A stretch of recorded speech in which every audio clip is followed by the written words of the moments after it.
क्या आपको एक वजह ये भी लगती है कि केसीआर साहब के बारे में ये कहा जाने लग गया था बाद में कि वो पब्लिक से कनेक्ट नहीं हो पा रहे हैं, पब्लिक से थोड़ा दूर हो गए हैं, अपने आप को एक दायरे में ही उन्होंने महदूद कर लिया। एक दफ्तर है, वो घर ही था मेरा ख्याल के घर के अंदर ही एक वो बना हुआ था अभी। और मैंने तो ये भी सुना है कि मतलब लास्ट के वक्त में कई बार आपने भी कोशिश की मतलब मिलने की, उनसे बात करने की, कुछ ऐसा भी हुआ कि आपको भी वक्त नहीं दिया गया? नहीं, वैसी बात नहीं रही। असम्बली में भी रेवंत रेड्डी साहब बताए थे, बात गलत है जी। मैं घर से निकला, रास्ते से मैं उनके पीए से फ़ोन किया। वेणुगोपालचारी पीए है। जी। वो कहा कि मैं बोला केसीआर साहब से मिलना है, तो उन्होंने कहा कि साहब का किसी का अपॉइंटमेंट है, उनका टाइम है। तो मैं गाड़ी अपने पलटा लिया, चूँकि मुझे अर्जेंट था मेरे जाने के लिए, दूसरे प्रोग्राम के लिए। जैसे आज आपके पास आया हूँ, काफ़ी लोगों से पहले मैं कहा कि मुझे 12 बजे एक मीटिंग में जाना है।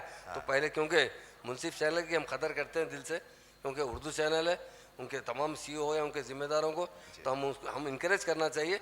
उसी तरह मैं क्या कहा, मैं फिर मिल लेता हूँ बोल के अंदर नहीं जाने के बजाय मैं वापस चलेगा। अब आप चल तो मालूम है व्हाट्सएप मीडिया, दूसरा मीडिया हर चीज़ को हवा बनाती है। और असम्बली में भी उसका जिक्र किया कि होम मिनिस्टर को भी आने की इजाज़त नहीं दी। ये बात गलत है, आने की मंजी के सवाल नहीं था। केसीआर साहब बिजी है, किसी का अपॉइंटमेंट था, इसलिए मैं खुद अपनी गाड़ी पलटा के चले गया था। ऐसा कुछ नहीं था। हमें तो हमेशा मौका मिलता है, हमेशा जाने का मौका मिलता है। यकीनन पब्लिक से ज़रा थोड़ा सा कम्युनिकेशन थोड़ा सा रुक रहा था, कम था।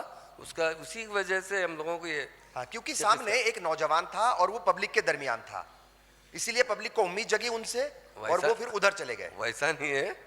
यकीनन पार्टी सेकंड टाइम जब पावर में आई थी, कुछ ऐसा हुआ कि तेलंगाना बनने से पहले जो ज़मीनात की कीमतें थे बहुत कम थे। तेलंगाना बनने के 10 साल में एक बात मशहूर थी हमारे उस ज़माने में, आंध्रा में अगर एक एकड़ ज़मीन बेची जाए तो तेलंगाना में 10 एकड़ ज़मीन खरीद सकते। जब हमारे 10 साल के रूल के अंदर, 9.5 साल के रूल में ऐसा आया कि तेलंगाना की 1 एकड़ ज़मीन बेचे तो आंध्रा में 10 एकड़ ज़मीन खरीद सकते। आंध्रा में रेट गिर चुके हैं, हमारे पास बहुत तेज़ी से बढ़े।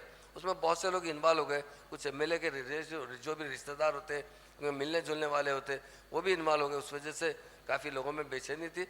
और जैसा पहले सर्वे आया था कि 40 एमएलए बदलना चाहिए, अगर यकीनन बदलते तो 100% हुकूमत बनती थी।